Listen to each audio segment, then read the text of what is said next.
kickoff coming in this fourth quarter. From a couple yards deep, he'll bring it out of the end zone. And they're going to start in a hole as he's brought down at the 11.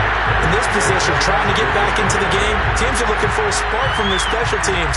That's not what they got, though. They got a setback, and they have a long field to cover if they want to try and put points on the board. Now a 1st and 10 at the 11. Throwing to start the drive. Morrison connecting with Burton here over the middle. And he's brought down, but not before they get it across the 20-yard line. Well, this game was decided a while ago, and that completion there is going to artificially inflate his passing numbers. So right now, the only one really applauding probably his agent as he thinks about angling for a new contract.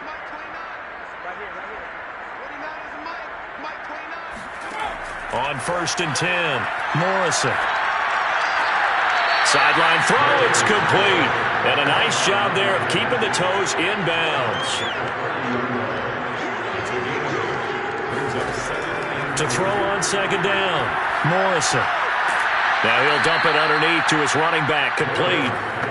And he'll get it up near the 35, right at the 34 here. They'll look to throw again. And he's got his man on the out route. And he'll be out of bounds, but able to get it up past the 45. Back to throw again. And his pass is intercepted for the 4th time today.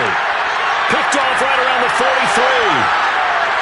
And he will take this one home. It's a touchdown.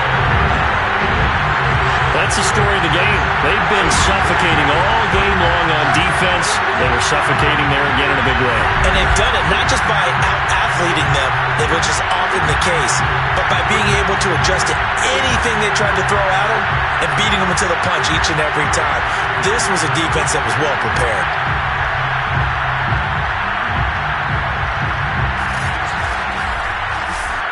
Extra point attempt to come here.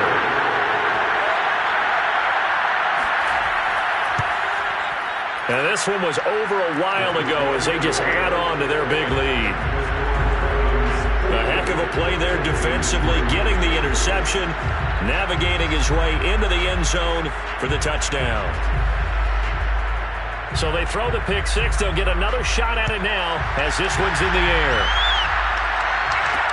This fielded right at the goal line. And they'll be backed up to start this drive as he's taken down right around the 15. In this position, trying to get back into the game, teams are looking for a spark from their special teams. That's not what they got, though. They got a setback, and they have a long field to cover if they want to try and put points on the board. Line of scrimmage, the 15. It's 1st and 10. Throwing after the interception. Morrison finding his safety valve here. That's complete. 3 yards the gain there, 2nd down.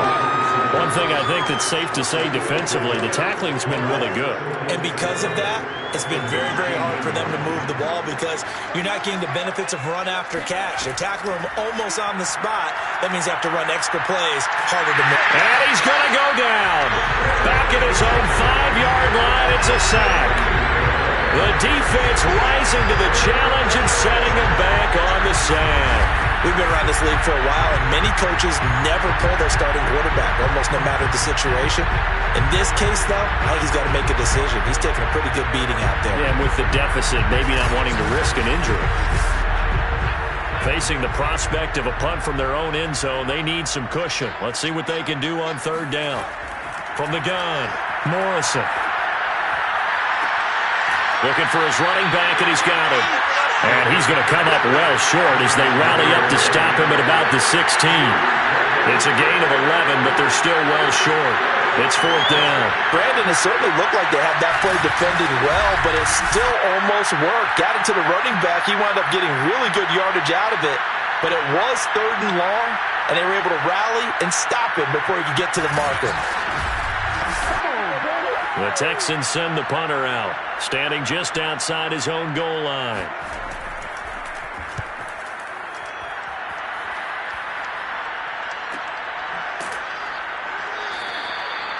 So possession goes over here on the punt. And out will come the offense as they take over. The home side once again ready to take over offensively. They're looking at a third straight win here if they can hold on. Good starting field position for them here as they come up 1st and 10 at their own 37.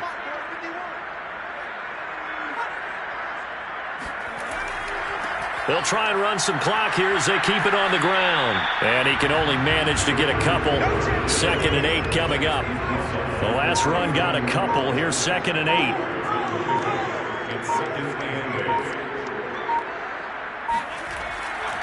They'll keep it on the ground. Burks. And he is not going to go anywhere. They're going to get to him behind the line, and that is going to get us to the 2-minute warning. So it's our home team here in possession of the football as we come back. They've got a 3rd down now as they look for one more 1st down to help salt this one away. And he'll go down to the ground at the 39, and obviously that's well short of the 1st. Well done to sniff that out defensively. He had it diagnosed pretty quickly.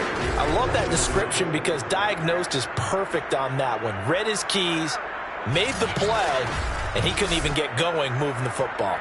They bring their punter out there now as he'll punt it away for the 2nd time.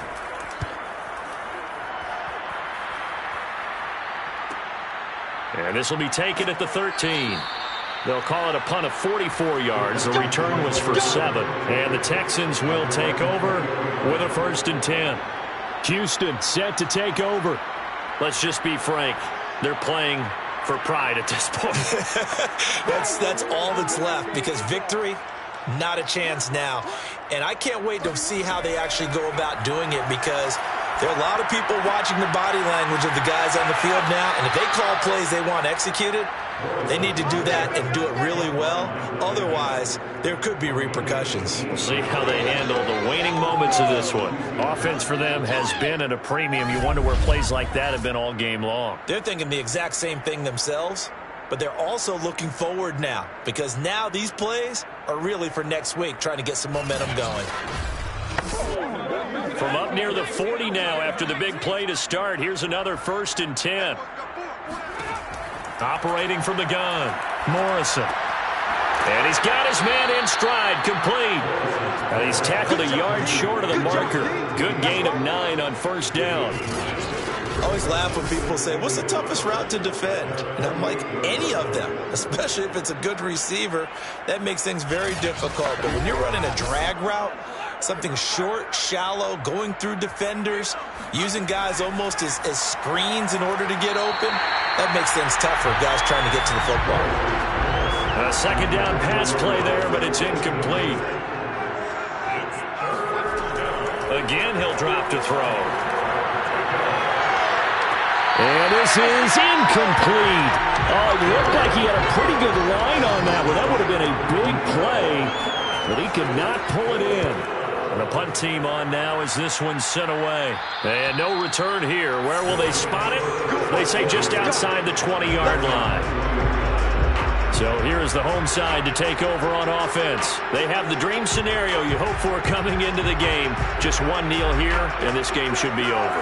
And it's always the final play of preparation each week. The practicing of the kneel-down formation, the victory formation. We've got a game in hand, and that's all they're going to want to do now. They'll put someone back deep just in case something goes haywire. But all in all, take the snap, kneel down, and shake hands. Yes, get out of there.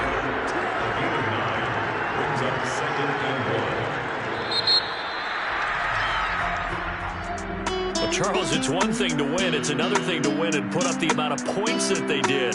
Why were they clicking on offense?